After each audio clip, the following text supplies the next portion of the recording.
नमस्कार। आचार सलील चैनल में आप लोग का स्वागत है। आज का वीडियो केजरीवाल के ऊपर है और मैं बहुत सी बातें अपने फॉलोअर्स को बताता चलूँगा और ख़ासतौर से केजरीवाल और आम आदमी पार्टी के ऊपर अगले 2-3 वीडियो भी फोकस रहेंगे। 2011 में, बल्कि मैं कहूँगा 2010 में इस देश में भ्रष्टाचार को लेके एक बहुत बड़ी मुहिम शुरू हुई और गुजरात से हमारे प्रधानमंत्री ने शुरू किया और दिल्ली में और दिल्ली के आसपास में एक भ्रष्टाचार का इशू बना के अरविंद केजरीवाल और उनके लोगों ने ये काम शुरू किया। बहुत से लोगों ने नौकरियां छोड़ के और इस आंदोलन में अपने आप को समर्पित कर दिया, जैसे एक ज़माने में गांधी जी के साथ लोग जुड़े थे।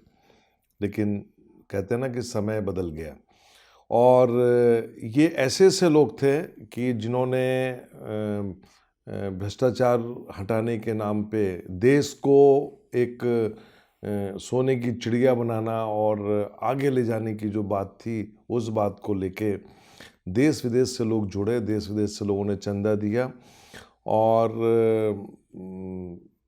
ये मुहिम चला। और आप दिल्ली के लोगों को तो काफ़ी कुछ पता है कि क्या क्या हुआ और बाद में ये राजनीतिक पार्टी बनी और मैं अपने फॉलोअर्स को बताना चाहता हूँ कि इस पार्टी को बनाने में और इस मुहिम में कहीं ना कहीं मेरा भी एक योगदान था, क्योंकि मन में ये था कि देश से भ्रष्टाचार को कैसे हटाया जाए और हर पार्टी से, हर समाज से लोग जुड़ रहे थे कि एक बहुत अच्छा मुहिम बनने जा रहा है। अरविंद केजरीवाल जो इंडियन रेवेन्यू सर्विसेज में थे, बाद में उन्होंने अपना एनजीओ खोला, मनीष सिसोदिया, ये सब लोग जो थे, इत्तेफाक से मेरा सबसे मिलना रहा है और हम लोगों ने काफ़ी क्लोजली इस चीज़ को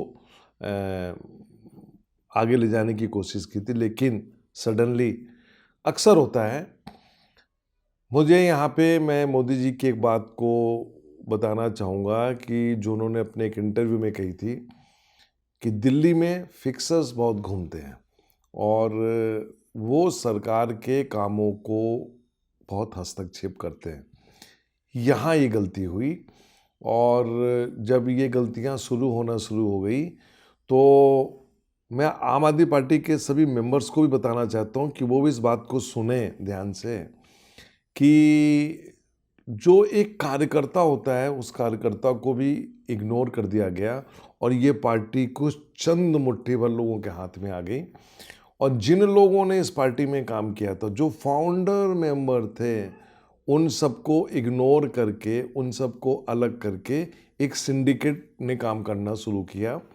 और मैं अपने फॉलोअर्स को बताना चाहता हूँ और आम आदमी पार्टी के हर मेंबर को बताना चाहता हूँ, जो पूरे भारत में है, दुनिया में जो लोगों ने इस पार्टी को बनाया था, कि कैसे लोगों को एक सिंडिकेट ने कट किया और पार्टी जो थी गलत लोगों के हाथ में चली गई।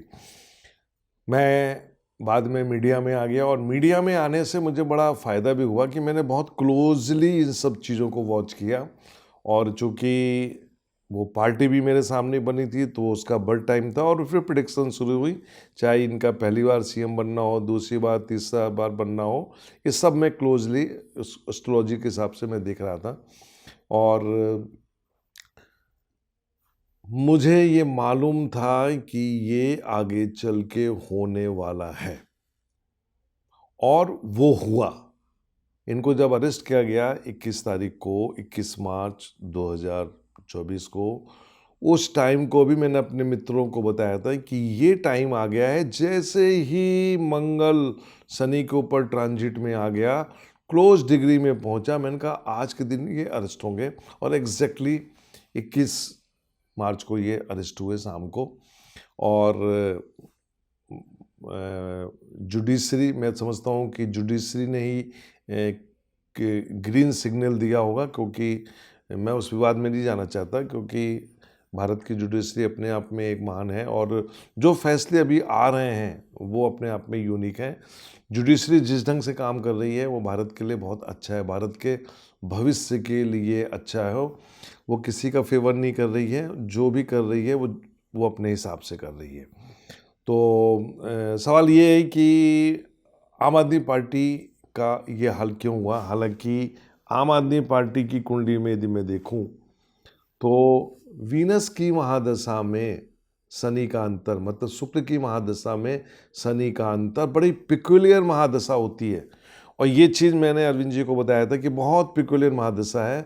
पिछले वीडियो में मैंने बताया था कि अप्रैल तक का समय काट लो। और मैंने एक बात और बोली थी कि जो हमारे वरिष्ठ नेता लोग हैं, चाहे वो किसी भी पार्टी के हों, और वरिष्ठ नेताओं के साथ में जो ब्यूरोक्रेसी होती है, जो ब्यूरोक्रेट्स होते हैं, आप यदि सबको साथ में लेके चलोगे तो मैं समझता हूँ कि दिल्ली का एक अच्छा विकास होगा और आप आगे चल के एक अच्छा काम कर सकते हो देश में। जैसे मोदी जी ने पिछले 10 साल में बीजेपी को एक अच्छा नेता अपने आप को प्रूव करके एक स्टेबिलिटी दी भारत में 10 साल तक, ठीक है ना। तो अब सवाल यह है, मेरे फॉलोअर जानना चाहते हैं कि आगे भविष्य क्या है आम आदमी पार्टी का। देखिए, आम आदमी पार्टी किसी एक की पार्टी नहीं है, इसको बनाने वाले हजारों लोग हैं। और वो कौन कौन लोग हैं उन सब के नाम इलेक्शन कमीशन में ऑलरेडी दिया गया हुआ है कि वो कौन कौन लोग हैं। और कायदे से पार्टी कोई बुरी पार्टी नहीं थी। जो मुद्दा लेके पार्टी को बनाया गया था, उस मुद्दे ने आप देखिए तो कांग्रेस को काफ़ी हद तक डैमेज किया। और आगे चल के यदि सही रास्ते में ये होते तो मैं समझ रहा हूँ कि ये पार्टी अब पंजाब में सरकार बनाई, आगे बहुत अच्छा कर सकती थी। लेकिन फिर बोलता हूँ, गलत लोगों के हाथों में ये पार्टी चली गई। मैं इस वीडियो के माध्यम से सभी फाउंडर मेंबर से भी कहता हूं कि वो एक बार एकत्रित हों, क्योंकि अब पार्टी में कुछ आप लोग को करने की ज़रूरत है।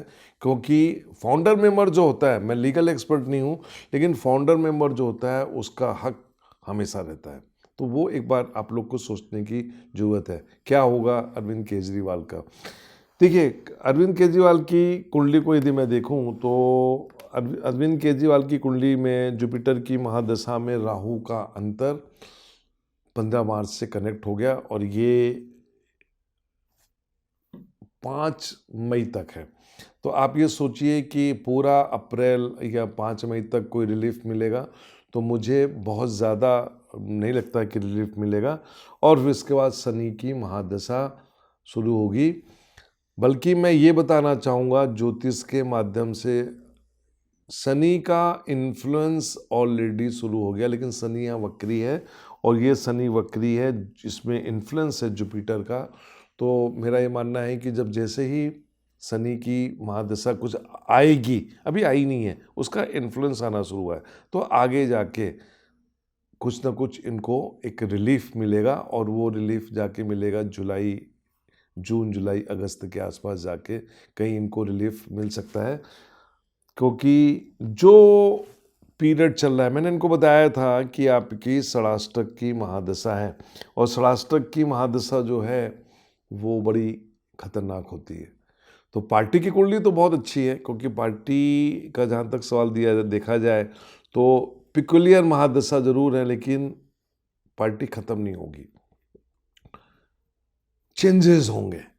और जब चेंजेस होंगे तो एक बार जो है ना, लोग आएंगे, चाहे उसमें दिल्ली के लोग हों, चाहे देश के विदेश के लोग जो हैं, एक बार इस पार्टी को संभालने के लिए आएंगे और इस पार्टी को ख़त्म नहीं होने देंगे। भ्रष्टाचार का जहाँ तक आरोप है, जिस आरोप पे कई लोग इस समय जेल में हैं, मैं अपने फॉलोअर्स को बताना चाहता हूँ, फिक्सर वर्ड मैंने यूज़ किया है।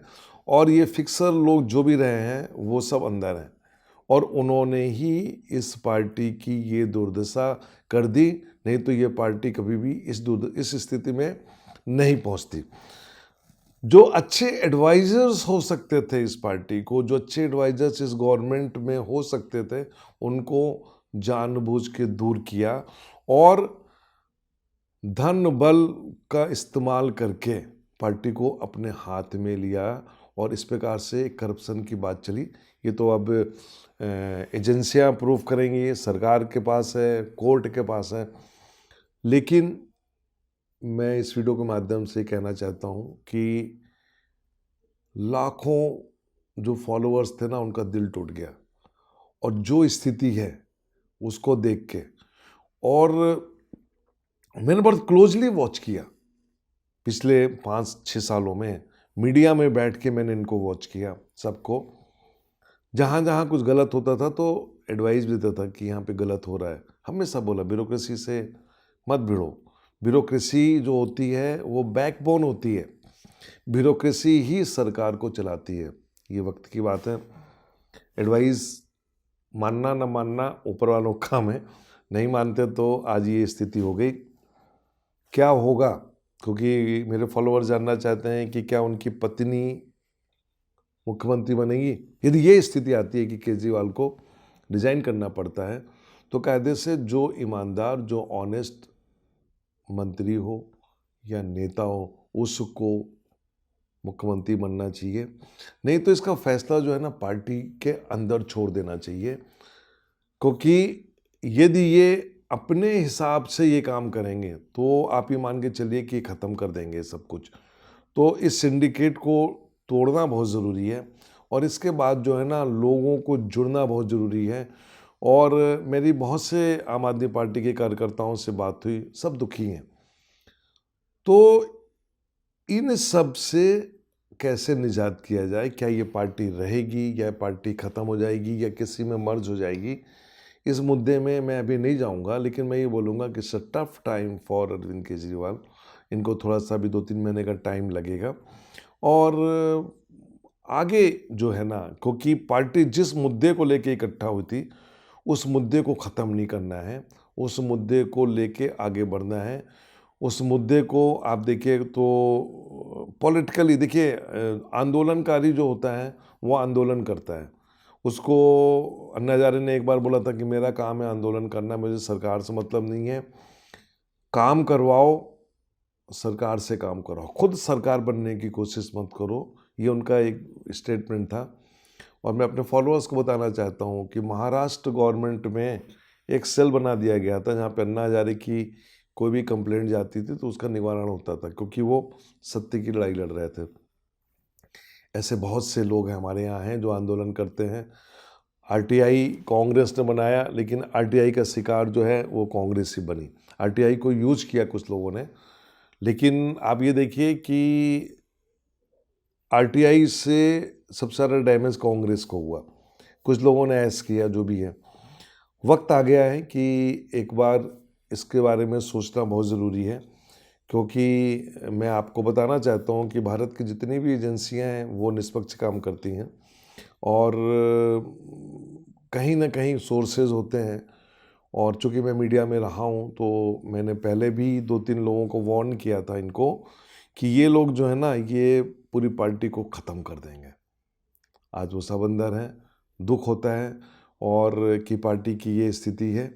और क्या होगा वो तो मैंने आपको बता ही दिया कि अभी टाइम लग जाएगा, और इसका इम्पैक्ट क्या चुनाव में पड़ेगा।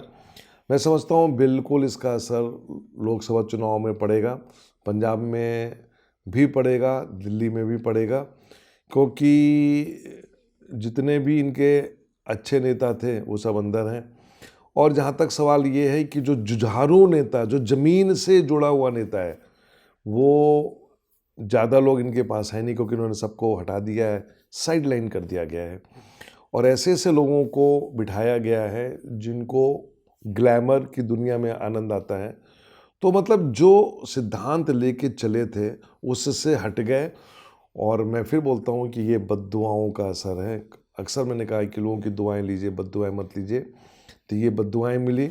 सरकार अपना काम करेगी, कोर्ट अपना काम करेगी, लेकिन इट्स अ टफ टाइम। और मैं आपको अगले वीडियो में बताऊंगा कि अगला मुख्यमंत्री दिल्ली का कौन होगा या प्रेसिडेंट रोल आएगा। नमस्कार।